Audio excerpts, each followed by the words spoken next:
Salam Bapak Ibu yang dikasihi Tuhan, berjumpa kembali dengan kita pada renungan hari ini. Mengikut Tuhan itu sebenarnya seperti apa sih? Tuhan itu banyak aturan. Tuhan itu terlalu mendominasi hidup kita ya. Sementara kita itu ingin menjadi diri sendiri, nggak banyak diatur. Nah, Bapak Ibu yang dikasihi Tuhan, Tuhan selalu berkata tunduklah gitu kan. Tunduk, kita taat kepada Tuhan, tunduk kepada Tuhan. Itu suatu yang mutlak.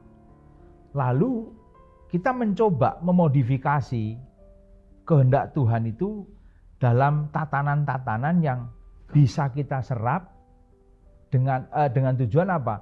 Supaya manusia daging kita ini bisa terfasilitasi, tetapi kita tidak kehilangan hak sebagai anak-anak Tuhan. Nah, ini namanya kompromi. Kompromi. Nah, Bapak Ibu dikasihi Tuhan, ketika kita berkompromi, itu sama halnya kita sedang memberontak kepada Tuhan. Karena apa? Kita memaksa Tuhan untuk 50-50. Tuhan turun 50%, kita naik 50%. Nah, ketika kita merasa naik, oke Tuhan aku mau rajin, aku mau beribadah, itu kita merasa level kita naik, kita bisa menyamai Tuhan. Nah, ini sebenarnya kita sedang memberontak kepada Tuhan dengan cara yang sopan. Nah, itu sebabnya bagaimana? Ya kalau begini, tunduk total atau tidak sama sekali. Kalau kita cuma berkompromi dengan Tuhan, kompromi dengan Tuhan itu pasti kompromi dengan dosa.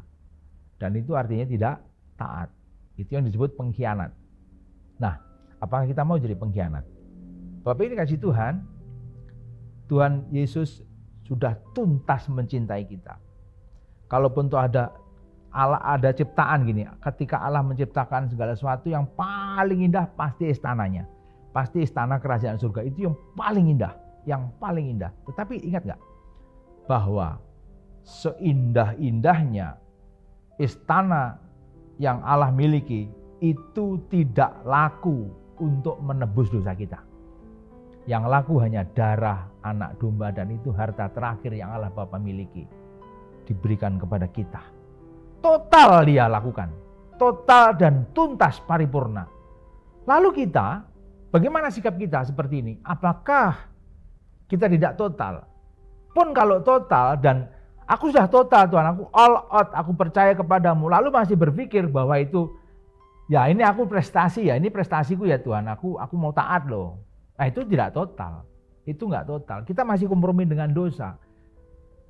Kalau Kolose berkata kita sudah di dalam Kristus dan kita tersembunyi. Maka kalau kita sebagai orang-orang yang ditebus Kristus, kita milik Allah, kita memikirkan yang di atas, bukan lagi yang di bumi. Dan hidup kita tersembunyi. Tersembunyi apa? Tersembunyi di belakang salib Kristus. Yang nampak adalah Kristus dan kita tinggal ngikut di belakangnya. Jangan sampai offside. Kita mendahului dengan kita berbuat baik, seakan-akan kita bisa jalan ke surga duluan, membelakangi salib. Nah, ini namanya tidak taat. Ini namanya kompromi. Kompromi dengan dosa, dan Tuhan tidak mau. Sampai kapanpun Allah tidak akan menurunkan keputusannya terhadap dosa. Itu sebabnya kita hari ini kita berhenti berkata aku mampu. Kita berhenti berkata aku kuat, aku bisa hidup saleh, aku bisa hidup moral, aku bisa baik. Stop. Tinggal kita berkata, Tuhan, aku butuh kekuatanmu. Sebagai cara tunduk, kita mengakui kelemahan kita mengakui kekurangan kita, dan kita berserah kepada Tuhan. Itulah ketertundukan mutlak kepada Tuhan. Mari terus kita jalani hari-hari kita dengan berbagai permasalahan dan kerumitan hidup yang ada. Dan pastikan kita tidak lari dari anugerah Tuhan. Karena Roh Kudus akan mendampingi kita terus sampai kesudahan zaman. Tuhan Yesus memberkati. God bless.